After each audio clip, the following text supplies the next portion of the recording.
The regional power grid operator MISO ordered yesterday's surprise blackouts. Entergy and Cleco are just two of the utilities on the MISO grid, stretching from Canada to the Gulf Coast. And WWL Chief Investigator David Hammer covered it when they joined that grid 10 years ago and explains why it's still a big issue. Entergy joined a regional power grid in 2015 because the Justice Department caught it engaging in anti-competitive practices.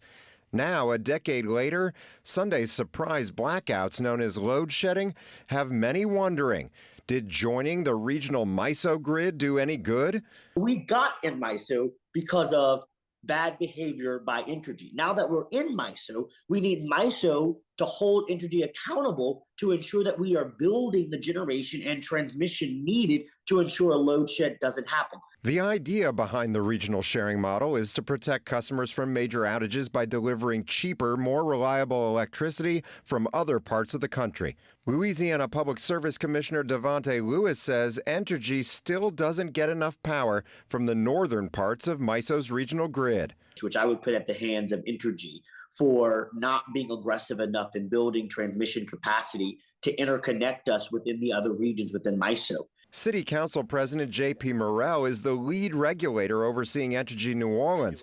He says a bottleneck created by a very narrow connection between MISO North and MISO South in southeast Missouri remains a big problem.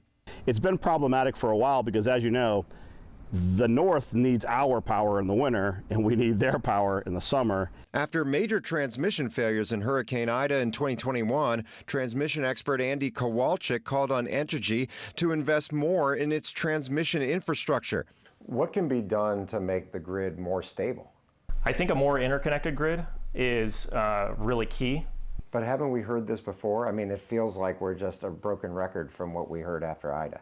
No, it is true. And the longer you wait, the longer that timeline is to build more beneficial transmission. Morrell says there's too much fighting over who will pay for grid upgrades, and he wants answers from MISO and Entergy at a hearing next week.